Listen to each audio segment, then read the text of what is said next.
مصطفى مصطفى منبع للصفا سيد الأنبياء مشعل في الوفا كان في عطفه لليتامى دفاع الله وبركاته. نحمده ونصلي ونسلم على رسوله الكريم. أما بعد فقد قال الله تبارك وتعالى في كلامه القديم وهو أصدق الصادقين. فأعوذ بالله من الشيطان الرجيم. بسم الله الرحمن الرحيم. واضرب لهم مثلا أصحاب القرية إذ جاءها المرسلون إذ أرسلنا إليهم اثنين فكذبوهما فعززنا بثالث فقالوا إنا إليكم مرسلون. قالوا ما أنتم إلا بشر مثلنا وما أنزل الرحمن من شيء إن أنتم إلا تكذبون. قالوا ربنا يعلم إنا إليكم لمرسلون وما علينا إلا البلاغ المبين. قالوا إنا تطيرنا بكم لئن لم تنتهوا لنرجمنكم وليمسنكم منا عذاب أليم. قالوا طائركم معكم أئن ذكرتم بل أنتم قوم مسرفون. صدق الله العظيم وصدق رسوله النبي الكريم ونحن على ذلك لمن الشاهدين والشاكرين والذاكرين والحمد لله رب العالمین. محترم سامعین و حاضرین و ناظرین، اللہ تعالیٰ کا بے انتہا فضل و کرم ہے، اس کا کروڑا کروڑ احسان ہے کہ رب ذوالجلال نے ہمیں اپنے پیارے حبیب جناب محمد الرسول اللہ صلی اللہ علیہ وسلم کی امت میں پیدا فرمایا اور ہمیں آپ کا امتی ہونے کا فخر اور شرف عطا فرمایا. اور اللہ تعالیٰ نے ہم سب گناہ گاروں کے لیے قرآن مجید و فرقان حمید کو ہم سب کی ہدایت کے لیے ہمارے نبی جناب محمد الرسول اللہ صلی اللہ علیہ وسلم پر نازل فرمایا.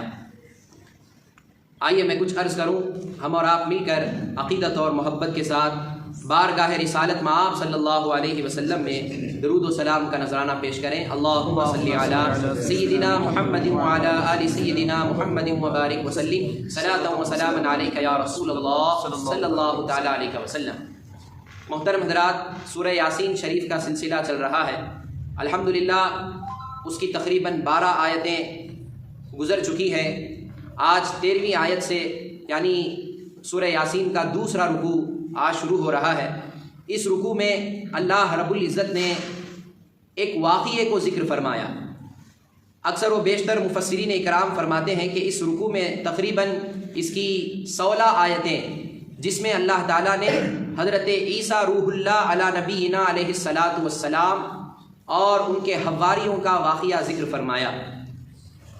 یقیناً اللہ تعالیٰ قرآن مجید میں جو بھی احکام، جو بھی باتیں اللہ نے بیان فرمائی، وہ ہر ایک بات، ہر ایک چیز ہمارے لیے ہدایت کا ذریعہ ہے اور ہر ایک چیز ہمارے لیے یقیناً بہت بڑی نعمت ہے. کوئی بھی آیت ہو، کوئی بھی قصہ ہو، کوئی بھی واقعہ ہو، کوئی بھی حرف ہی کیوں نہ ہو، وہ ہمارے لیے بہت بڑی نعمت ہے. اللہ رب العزت اپنے کلام بلاغت میں ارشاد فرماتا ہے وَاضْرِبْ لَهُمْ مَثَلًا أَصْحَابَ الْقَرْيَةِ، اور ان سے شہر والوں کی مثال بیان کرو. اللہ تعالیٰ حضور اکرم نور مجسم صلی اللہ علیہ وسلم سے ارشاد فرماتا ہے محبوب آپ ان سے یعنی کفار مکہ سے ان سے شہر والوں کی مثال بیان کرو. یہاں شہر والوں سے مراد حضرت عیسیٰ روح اللہ علیہ الصلاۃ والسلام کے زمانے میں ایک شہر تھا جس کا نام ہے انطاکیہ. اس انطاکیہ کی طرف ان کی ہدایت کے لیے، اس شہر کے لوگوں کی ہدایت کے لیے حضرت عیسیٰ علیہ السلام نے پہلے 2 حواریوں کو بھیجا، اپنے 2 قاصد کو بھیجا حضرت عیسیٰ روح اللہ علیہ السلام نے. اللہ تعالیٰ ارشاد فرماتا ہے اذ جاء المرسلون، جب ان شہر والوں کے پاس وہ قاصد آئے، وہ رسول آئے. یہاں رسول سے مراد لغوی معنی، ڈکشنری میننگ یعنی حضرت عیسیٰ علیہ السلام کے قاصد. شریعت میں رسول کہتے ہیں کہ وہ جو اللہ تعالیٰ کی طرف سے کسی قوم کی، کسی جماعت کی ہدایت کے لیے اللہ تعالیٰ نے نئی شریعت دے کر جنہیں رسول بنا کر بھیجا، انہیں شریعت کی زبان میں رسول انہیں کہتے ہیں. ورنہ ڈکشنری میننگ اور لغوی معنی ہے رسول قاصد کو کہتے ہیں، یعنی کسی کا بھیجا ہوا، میسنجر۔ تو حضرت عیسیٰ علیہ السلام نے اپنے 2 حواریوں کو بھیجا۔ حواری کہتے ہیں عیسیٰ علیہ السلام کے ساتھ رہنے والے، عیسیٰ علیہ السلام پر ایمان لا کر عیسیٰ علیہ السلام کے باتوں پر عمل کرنے والے، آپ کی صحبت میں رہنے والے کو حواری کہا جاتا ہے۔ تو حضرت عیسیٰ روح اللہ علیہ السلام نے 2 حواریوں کو پہلے شہر انطاکیہ کی طرف آپ نے بھیجا۔ حضرت علامہ بغوی علیہ الرحمہ بیان فرماتے ہیں، یہ بہت بڑے مفسر ہیں، اکثر و بیشتر مفسرین اسی بات پر متفق ہیں کہ مؤرخین فرماتے ہیں کہ عیسیٰ علیہ السلام نے اپنے 2 حواریوں کو انطاکیہ شہر کی طرف بھیجا۔ جب وہ دونوں شہر کے قریب پہنچے، یہ واقعہ سنیں تو پورا یہ رکوع آسانی سے سمجھ میں آئے گا کہ جب وہ دونوں شہر کے قریب پہنچے تو ایک بوڑھے شخص کو انہوں نے دیکھا جو بکریاں چرا رہا تھا۔ اس بوڑھے شخص کا نام تھا حبیب۔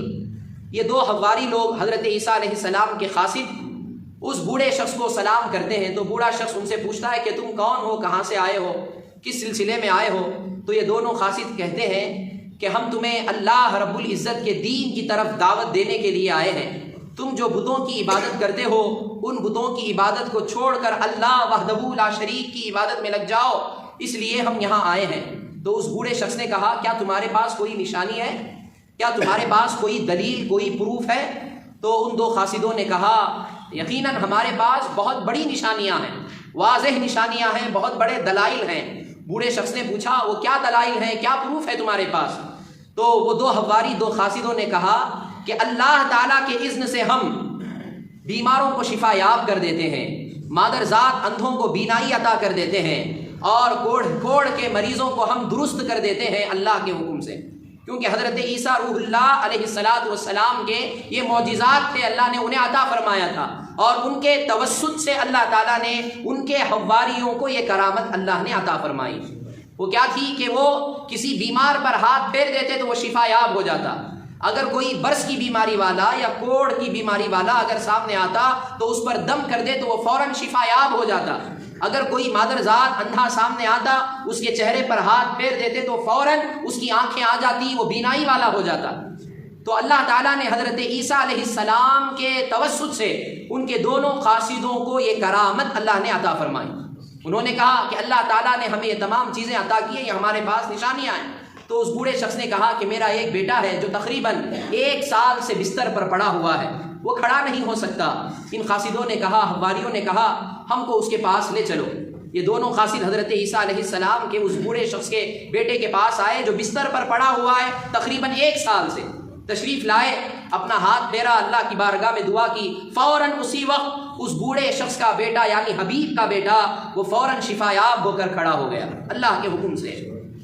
جب یہ چیز حضرت حبیب نے دیکھا، اس بوڑھے شخص نے دیکھا، تو اللہ تبارک و تعالیٰ نے ان 2 حواریوں کی بدولت اس شہر والوں کے کئی بیماروں کو اللہ نے شفا عطا فرمائی، اور یہ خبر پورے شہر میں پھیل گئی۔ چند ہی دنوں میں یہ خبر بہت زور و شور سے یہ خبر پھیل گئی، تو بالآخر اس شہر کا بادشاہ تھا حضرت وہب بن منبہ رضی اللہ تعالیٰ عنہ، فرماتے ہیں وہ روم کے بادشاہوں میں سے ایک بادشاہ تھا، اور وہ جو بادشاہ تھا وہ بتوں کا پجاری تھا، بتوں کی عبادت کیا کرتا تھا۔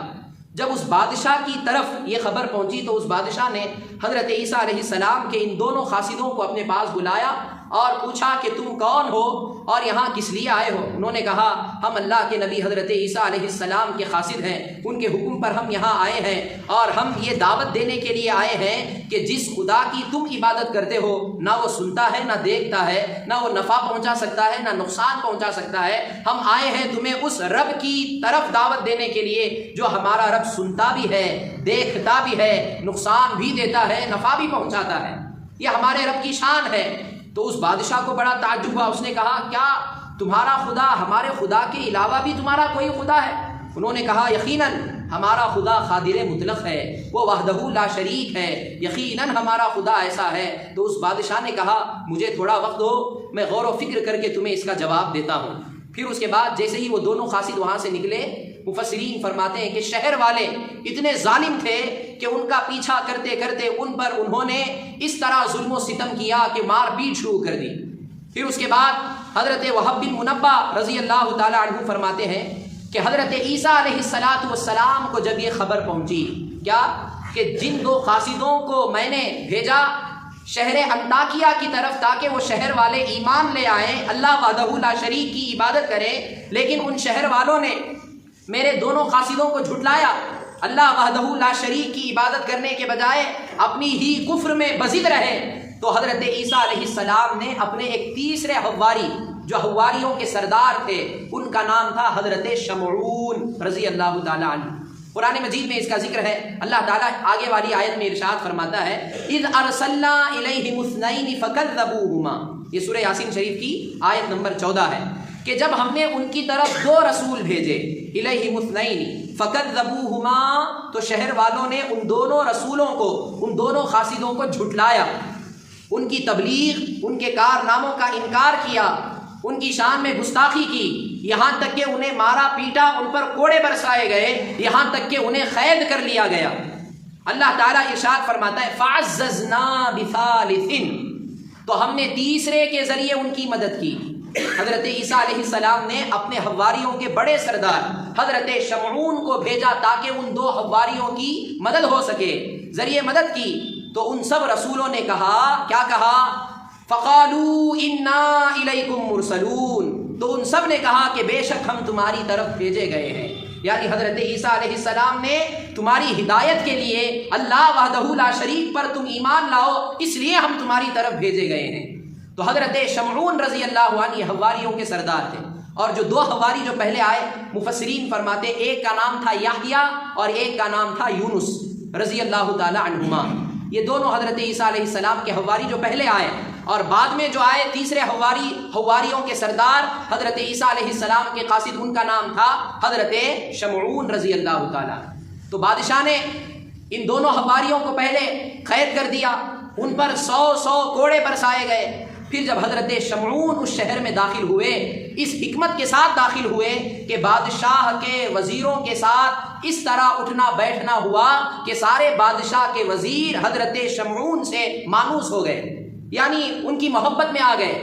پھر یہاں تک کہ جب بادشاہ کو خبر پہنچی تو بادشاہ بھی حضرت شمعون سے مانوس ہو گیا، ان کی عزت کرنے لگا، ان کی ریسپیکٹ کرنے لگا اور اپنے ساتھ رکھنے لگا۔ تو ایک دن موقع پا کر حضرت شمعون رضی اللہ تعالی عنہ نے بادشاہ سے کہا، اے بادشاہ، میں نے سنا ہے کہ تم نے دو قاصدوں کو قید کر کے رکھا ہے، انہوں نے اپنے دین کی دعوت دی اور دین کی دعوت دینے کے صلے میں ان پر کوڑے برسائے گئے اور تم نے انہیں قید کر کے رکھا ہے۔ اے بادشاہ، کیا تم نے ان کے دین کے پیغام کو سنا؟ کیا وہ کس دین کو لے کر آئے؟ ان کا پیغام کیا تھا؟ ان کا دین کیا ہے؟ کیا تم نے ان سے کچھ سنا؟ تو بادشاہ نے جواب دیا کہ کچھ مسائل ایسے تھے کہ جس کی وجہ سے میں ان سے کچھ نہ سن سکا، بس انہیں قید کر لیا گیا، ان پر ظلم کیا گیا، ان پر کوڑے برسائے گئے۔ تو حضرت شمعون نے بادشاہ سے کہا، اے بادشاہ، اگر آپ پسند فرمائیں تو ان دونوں کو بلایا جائے، قید خانے سے باہر بلایا جائے تاکہ ہمیں معلوم ہو۔ دیکھیے ان کی یہ حکمت ہے کہ کس طرح دین کی بات کو بادشاہ تک پہنچائے اور ان دو قاصدوں کی کس طرح مدد کی جائے۔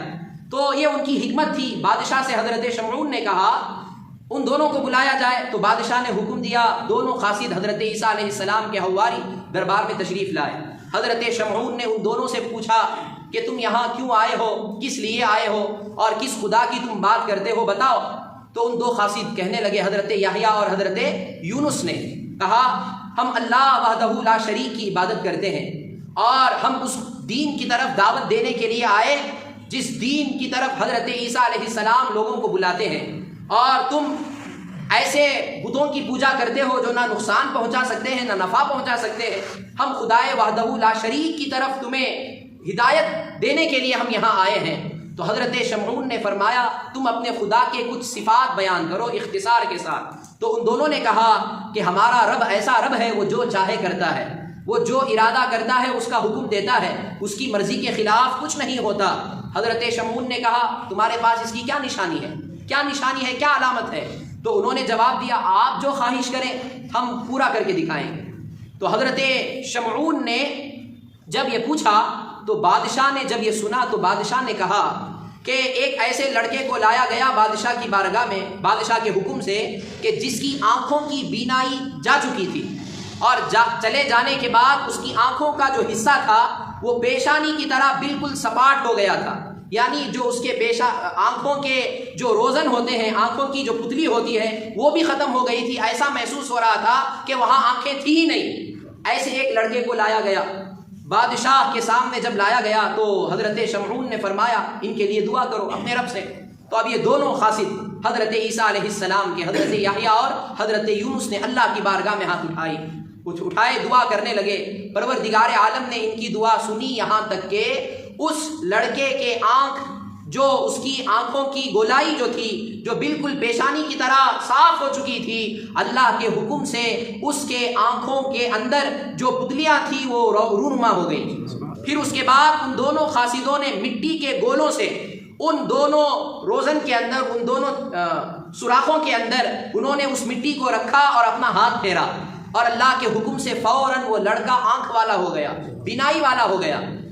جب یہ بادشاہ دیکھا تو بڑا تعجب ہوا، تو حضرت شمعون نے، مختصر ہے سماعت فرمائے، حضرت شمعون نے بادشاہ سے کہا، اب دیکھیے حکمت، بادشاہ سے کہا اے بادشاہ سلامت، یہ کتنے بڑے کمال کی بات ہے کہ ان کے رب نے ایسا کمال کر دیا کہ ان کی عزت بھی قائم رہ گئی، ان کے رب کی عزت بھی قائم رہ گئی، یعنی اس کو سمجھانے کے لیے۔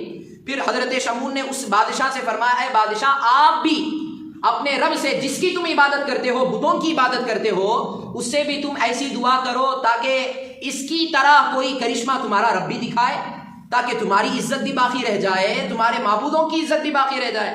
تو اب بادشاہ جو تھا لاجواب ہو گیا، کہنے لگا یہ بات میرے نزدیک کوئی راز کی نہیں ہے کہ ہم ایسے معبودوں کی عبادت کرتے ہیں جو نہ سنتے ہیں نہ دیکھتے ہیں، نہ نفع پہنچاتے سکتے ہیں نہ نقصان پہنچا سکتے ہیں، یقیناً ہمارے معبودوں کے اندر یہ کمال نہیں ہے۔ پھر بادشاہ نے ان دونوں قاصدوں کی طرف مخاطب ہو کر کہا اگر تمہارا خدا مرے ہوئے شخص کو زندہ کرنے پر قادر ہے، اگر کر دیا تو میں تم پر بھی ایمان لاؤں گا، تمہارے رب پر بھی ایمان لاؤں گا۔ تو ان دونوں قاصدوں نے کہا ہمارا رب تو ہر چیز پر قادر ہے، ہمارا رب ہر چیز پر قادر ہے، وہ ان اللہ علی کل شیء قدیر کی شان رکھنے والا رب ہے۔ تو بادشاہ نے، ایک لڑکا تھا جو کسان کا ایک لڑکا تھا، وہ اس کا انتقال ہو گیا تھا، اور انتقال ہو کر تقریباً 7 دن گزر گئے، 7 دن، اور بادشاہ کہنے لگا کہ میں اس کو تدفین نہیں کیا، کیونکہ اس کا باپ کہیں باہر گیا ہوا تھا، اس کے باپ کے انتظار میں ہم نے اسے دفن نہیں کیا، ایسے ہی رکھا ہوا ہے 7 دن سے۔ اس کے جسم کو لایا گیا، اس لڑکے کے جسم کو لایا گیا، 7 دن سے رکھا ہوا تھا تو سڑ گیا تھا، گل گیا تھا، اس کے جسم سے بدبو آ رہی تھی، کیونکہ اس وقت کوئی آئس کا سسٹم نہیں تھا، تو جسم سڑ گیا، گل گیا تھا، بدبو آ رہی تھی۔ تو اب حکم دیا گیا، کہا گیا کہ اس کو زندہ کریں، تمہارا رب اگر اس لڑکے کو زندہ کر دے تو میں تم پر بھی ایمان لاؤں گا، تمہارے رب پر بھی ایمان لاؤں گا۔ اب یہ دونوں قاصد حضرت عیسیٰ علیہ السلام کے، حضرت یحییٰ اور حضرت یونس رضی اللہ تعالیٰ عنہما، اللہ کی بارگاہ میں ہاتھ اٹھاتے ہیں، دعا کرتے ہیں، اور دعا کرتے رہتے ہیں سب کے سامنے، اور حضرت شمعون دل ہی دل میں آمین کہہ رہے ہوتے ہیں، کیونکہ حضرت شمعون جو ہے یہ حواریوں کے سردار ہیں، حضرت عیسیٰ علیہ السلام کے قاصد میں سے ہیں، یہ آمین کہہ رہے تھے۔ اور ایسا ہوا کہ دوران دعا ہی وہ لڑکا زندہ کھڑا ہو گیا، صرف کھڑا نہیں ہوا، اللہ کے حکم سے بولنے بھی لگا، کہنے لگا کہ میں 7 دن سے مرا پڑا تھا، میرے جسم میں جان نہیں تھی، لیکن چونکہ میں شرک کے عالم میں مرا تھا، میں شرک کرتے ہوئے اس دنیا سے گیا تھا، اس لیے مجھے دوزخ کی وادی میں ڈال دیا گیا، اور میں تم کو شرک سے ڈراتا ہوں، تم سب ایک اللہ کو مان لو، اللہ وحدہ لا شریک پر ایمان لے آؤ۔ پھر اس لڑکے نے کہا، کس نے؟ جو مر گیا تھا، زندہ ہوا اللہ کے حکم سے، ان قاصدوں کی دعا سے جب وہ زندہ ہوا، کہنے لگا میں دیکھ رہا ہوں آسمانوں کے دروازے کھول دیے گئے، اور ایک خوبصورت شخص ان تینوں کے حق میں سفارش کر رہا ہے، خوشخبری دے رہا ہے۔ اس نے حضرت شمعون اور ان 2 صاحبوں کی طرف اشارہ کیا لڑکے نے، یعنی یہ 3 ایسے صاحب ہیں کہ ان کی طرف سے آسمان سے خوشخبری آ رہی ہے، آسمان سے ایک خوبصورت نوجوان ان کے حق میں سفارش کر رہا ہے۔ تو پھر اس کے بعد کیا ہوا؟ حضرت شمعون اب سمجھ گئے کہ اب بادشاہ کے دل پر اس لڑکے کی بات اثر کر گئی، کیونکہ جو لڑکا مر گیا تھا، 7 دن مرے ہوئے اس کو اللہ کے حکم سے، ان 2 قاصدوں کی دعا سے اللہ نے اسے دوبارہ زندہ کیا، پھر وہ بولنے لگا اور اللہ وحدہ لا شریک کی گواہی دینے لگا۔ تو اب حضرت شمعون سمجھ گئے کہ بادشاہ کے دل میں کوئی نہ کوئی بات اب راسخ ہو چکی ہے، اب اس کا دل بدل چکا ہے، اب حضرت شمعون جو ہے پوری بات سناتے ہیں بادشاہ کو کہ اے بادشاہ، اصل بات تو یہ ہے کہ ایمان کی دعوت دینے کے لیے ہم آئے ہیں۔ تو بادشاہ، بعض روایتوں میں ہے، حضرت علامہ بغوی علیہ رحمہ فرماتے ہیں کہ حضرت شمعون کی نصیحت سننے کے بعد بادشاہ اور اس کے کچھ لوگ ایمان میں داخل ہو گئے اور کئی لوگ کفر ہی میں بزد رہے۔ اور حضرت وہب بن منبہ فرماتے ہیں اور کعب احبار فرماتے ہیں کہ بادشاہ اس کے باوجود بھی کفر ہی پر قائم رہا، اپنے کفر ہی پر بزد رہا، اور اس کی قوم بھی کفر ہی پر قائم رہی، یہاں تک کہ بادشاہ اور اس کی قوم نے یہ طے کیا کہ ان تینوں کو قتل کر دیا جائے۔ اللہ اکبر! یہ واقعہ رونما ہوا۔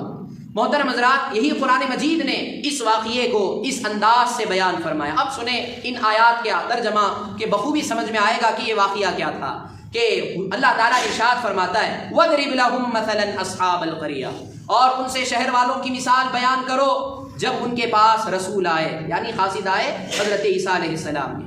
اذ ارسلنا الیہم اثنین فکذبوہما فعززنا بثالث فقالوا انا الیکم مرسلون، جب ہم نے ان کی طرف دو رسول بھیجے، پہلے دو قاصد بھیجے، پھر انہوں نے یعنی ان شہر والوں نے ان کو جھٹلایا، تو ہم نے تیسرے کے ذریعے مدد کی، تو ان سب نے کہا بے شک ہم تمہاری طرف بھیجے گئے ہیں۔ حضرت عیسیٰ علیہ السلام کی طرف سے اللہ کا حکم ہوا تو ہم تمہارے پاس آئے ہیں۔ پھر اس کے بعد فرمایا قالوا ما انتم الا بشر مثلنا وما انزل الرحمن من شيء ان انتم الا تكذبون۔ اب سنیں وہ شہر والوں نے کیا کہا۔ شہر والوں نے کہا تم تو ہمارے جیسے آدمی ہو، ہمارے جیسے بشر ہو، اور رحمان نے کوئی چیز نہیں اتاری ہے، تم صرف جھوٹ بول رہے ہو۔ یہ کس نے کہا؟ شہر والوں نے کہا۔ اور یاد رکھیں انبیاء کو اپنے جیسا بشر کہہ کے انبیاء کو جھٹلانا یہ کفار کا طریقہ شروع ہی سے رہا ہے۔ حضرت نوح علی نبینا علیہ الصلاۃ والسلام کی امت ہو، یا حضرت یحییٰ علیہ السلام کی امت ہو، یا اسی طرح موسیٰ علیہ السلام کی امت ہو، کئی انبیاء کی امتیں اسی طرح گمراہ ہوئی کہ انہوں نے انبیاء کو اپنے جیسا بشر سمجھا اور انبیاء کو جھٹلاتے رہے۔ یہی حال اس شہر انطاکیہ کے لوگوں کا ہوا کہ انہوں نے انبیاء کو اپنے جیسا بشر کہا، اور ان کا یہ عقیدہ تھا کہ کوئی رسول کوئی نبی آئے تو وہ ہمارے جیسا نہیں ہونا چاہیے، وہ فرشتہ ہونا چاہیے، یہ ان کا عقیدہ تھا۔ یہاں ان کے عقیدے کا رد کیا جا رہا ہے کہ اللہ جسے چاہے رسول بنائے۔ اللہ نے جتنے پیغمبر، جتنے انبیاء، جتنے رسول اللہ نے دنیا میں مبعوث فرمائے وہ سب کے سب انسان ہیں، بشر ہیں، لیکن وہ عام بشر نہیں، وہ افضل البشر ہوتے ہیں، وہ بے مثل بشر ہوتے ہیں۔ یقیناً ان کی بشریت کو ماننا، انہیں بشر ماننا یہ ایمان کا تقاضا ہے۔ اگر کوئی ان کی بشریت کا انکار کرے وہ کافر ہے۔ ہر نبی بشر ہوئے، اور ہمارے نبی افضل البشر، خیر البشر اور بے مثل بشر اللہ نے ہمارے نبی کو بنایا۔ تو انبیاء کو اپنے جیسا بشر کہنا یہ شروع ہی سے کفار کا طریقہ تھا، یہ ایمان والوں کا طریقہ نہ تھا۔ اسی لیے اللہ نے فرمایا کہ ان کفار نے، ان شہر والوں نے کیا کہا کہ قالوا ما انتم الا بشر مثلنا، کہ انہوں نے کہا ان خاصیدوں کی طرف مخاطب ہوتے ہوئے، خطاب کرتے ہوئے، تم تو ہمارے جیسے آدمی ہو اور رحمان نے کوئی چیز نہیں اتاری، تم جھوٹ بول رہے ہو۔ اور یاد رکھیں یہی کیفیت، یہی چیزیں پچھلے انبیاء کی امتیں کہہ کر گمراہ ہوئی، بد مذہب ہوئی، کافر ہوئی، اور اسی پر ان کی وفات ہوئی۔ اسی لیے انبیاء کو جھٹلانا یہ سب سے بڑا گناہ ہے۔ تو جب ان شہر والوں نے یہ کہا، اس طرح کہا، تو اب ان رسولوں نے کہا، ان خاصدوں نے کہا، کیا کہا؟ قالوا ربنا یعلم انا الیکم لمرسلون۔ انہوں نے کہا ہمارا رب خوب جانتا ہے کہ بے شک ضرور ہم تمہاری طرف بھیجے گئے ہیں، یعنی ہم اپنی طرف سے نہیں آئے، ہمیں بھیجا گیا ہے، اور ہمیں بھیجنے والی ذات رب ذوالجلال کی ذات ہے۔ قالوا ربنا، انہوں نے کہا کہ ہمارا رب جانتا ہے، تمہارے جاننے سے، تمہارے ماننے سے ہمیں کوئی فرق نہیں پڑتا، تم انکار کرو، تم کچھ بھی کرو، ہمارا اس میں کوئی فائدہ نہیں، کوئی نقصان نہیں۔ اگر مانو گے تو اللہ تعالیٰ کے راہ میں تم رہو گے، تمہاری کامیابی ہے، نہ مانو گے تو اس میں ہمارا کوئی نقصان نہیں ہے۔ ہمارا رب تو جانتا ہے کہ ہم تمہارے پاس آئے ہیں تو اپنی طرف سے نہیں آئے، اللہ نے ہمیں تمہاری طرف بھیجا تو ہم تمہاری طرف آئے ہیں۔ قالوا ربنا یعلم انا الیکم لمرسلون۔ پھر انہوں نے فرمایا وما علینا الا البلاغ المبین۔ ان رسولوں نے پھر فرمایا کہ ہمارے ذمے صرف صاف صاف تبلیغ کر دینا ہے، یعنی کھلی کھلی بات پہنچا دینا یہی ہماری ذمہ داری ہے۔ ہم نے کھلی کھلی نشانیاں تمہیں بتا دی، کھلی کھلی واضح دلائل ہم تمہارے سامنے رکھ دیے۔ اللہ کے حکم سے ہم نے مردے کو بھی زندہ کیا، اللہ کے حکم سے ہم نے مادرزاد اندھے کو بینا کر دیا، اللہ کے حکم سے ہم نے بیماروں کو شفا یاب کر دیا۔ یہ سب اللہ کی قدرت ہے، اللہ اس پر قادر ہے۔ یہ کھلی نشانیاں ہم نے تمہارے سامنے رکھ دی ہیں۔ اب اس کے علاوہ اس کے بعد ایمان لانا یا نہ لانا اب یہ تمہاری ذمہ داری ہے۔ وَمَا عَلَيْنَا إِلَّا الْبَلَاغُ الْمُبِينُ، ہمارے اوپر کچھ نہیں مگر کیا؟ صاف صاف تبلیغ کر دینا، یہ ہماری ذمہ داری ہے۔ یہ ان خاسدوں نے کہا۔ جب کہا پھر بھی وہ لوگ دیکھیں ان کے دل کی کیفیت جو تھی نہیں بدلی، کیونکہ جو کفر پر بزد رہتے ہیں، کفر ہی میں اس طرح ڈوب چکے ہوتے ہیں، تو ان کے اس ڈوب جانے کی وجہ سے حق قبول کرنے کی صلاحیت، ایجیبلٹی جو ان کے اندر رہتی ہے وہ ختم ہو جاتی ہے۔ وہ انہوں نے کیا کہا؟ قالوا انا تطیرنا بکم لئن لم تنتہوا لنرجمنکم وليمسنکم منا عذاب علیم۔ لوگوں نے کہا، شہر والوں نے کہا، ہم تمہیں منحوس سمجھتے ہیں۔ اللہ اکبر، ہم تمہیں منحوس سمجھتے ہیں، بے شک اگر تم باز نہ آئے تو ضرور ہم تمہیں سنسار کریں گے، پتھروں سے ماریں گے، اور ضرور تمہیں ہماری طرف سے دردناک سزا پہنچے گی۔ یہ ان شہر والوں نے یہ جواب دیا۔ دیکھیے ہدایت کے راستے میں کیسی تکلیفیں آتی ہیں۔ آخری آیت کے سن لیں، ہدایت کے راستے میں، دین کے راستے میں، صحیح بات کو پہنچانے کے راستے میں کتنی تکلیفیں برداشت کرنی پڑتی ہیں۔ اس طرح تکلیفیں برداشت کرتے ہوئے اللہ کے محبوبین اور اللہ کے مقبول بندے ہم تک اس ایمان کو، اس اسلام کو لے آئے ہیں۔ یہ مذہب اسلام، یہ تعلیمات اسلام، یہ قرآن و حدیث کی تعلیمات ہم تک جو پہنچی، یہ بڑی قربانیوں کے بعد پہنچی ہیں۔ تو لوگوں نے کہا کہ ہم تمہیں منحوس سمجھتے ہیں۔ منحوس کہتے ہیں کسے؟ آپ کو معلوم ہے ہماری زبان میں اسے پنوتی کہا جاتا ہے، منحوس سمجھنا۔ یاد رکھیں، منحوس پن کا شریعت میں کوئی تصور نہیں۔ بہت سے لوگ یہ تصور کرتے ہیں کہ کسی کو منحوس سمجھتے ہیں، یا کسی چیز کو منحوس سمجھتے ہیں، کسی دن کو منحوس سمجھتے ہیں، یا کسی مہینے کو منحوس سمجھتے ہیں۔ اس کا شریعت میں کوئی تصور نہیں ہے، اس سے شریعت کا کوئی تعلق نہیں۔ یاد رکھیں، ایک مسئلہ یہاں سن لیں، چیزوں کو منحوس سمجھنے میں لوگوں کی عادت ہوتی ہے کہ جس چیز کی طرف لوگوں کے دل اٹریکشن ہوتے ہیں، لوگوں کے دل مائل ہوتے ہیں، ان کی طبیعت جسے قبول کرتی ہے تو لوگ سمجھتے ہیں کہ یہ چیز ہمارے حق میں برکت والی ہے، اور جو چیز لوگوں کو پسند نہیں آتی، دل اس کی طرف اٹریکٹیو نہیں ہوتے، تو لوگ سمجھتے ہیں کہ یہ چیز ہمارے لیے منحوس ہے۔ یہ اس طرح کا خیال، اس طرح کا نظریہ شریعت میں اس سے کوئی تعلق نہیں ہے۔ یاد رکھیں، اسی لیے کہ انہیں اگر کوئی مصیبت پہنچتی ہے، انسانوں کو، ایسی سوچ رکھنے والوں کو مصیبت پہنچتی ہے تو کہتے ہیں کہ فلاں کی نحوست سے ہمیں یہ مصیبت پہنچی، فلاں چیز کی وجہ سے ہمیں یہ نحوست پہنچی، فلاں دن میں یہ کام کرنے کی وجہ سے یہ کام بگڑا، فلاں وقت میں کرنے کی وجہ سے یہ کام بگڑا۔ ایسی چیزیں زبان پر آتی ہیں ان لوگوں کے جو لوگ منحوسیت پر ایمان رکھتے ہیں۔ یاد رکھیں، منحوس ہونے کا کوئی تصور اسلام میں ہے ہی نہیں ہے، کیونکہ کئی کبھار اسی منحوسیت کی وجہ سے، منحوسیت کو پر ایمان رکھنے کی وجہ سے رشتے ٹوٹ جاتے ہیں، آپسی جھگڑے شروع ہو جاتے ہیں، رشتہ داریاں ختم ہو جاتی ہیں، یہاں تک کہ بہت سے لوگ مار پیٹ میں آ کر کوئی زندہ رہتا ہے، کوئی مر جاتا ہے، ایسی نوبت آ جاتی ہے۔ لیکن ان سب کے پیچھے حقیقی ریزن، حقیقی وجہ کچھ اور ہی ہوتی ہے، لیکن لوگ کیا سمجھتے ہیں؟ منحوسیت کی وجہ سے یہ سب ہو رہا ہے۔ ایسا ہرگز نہیں ہے۔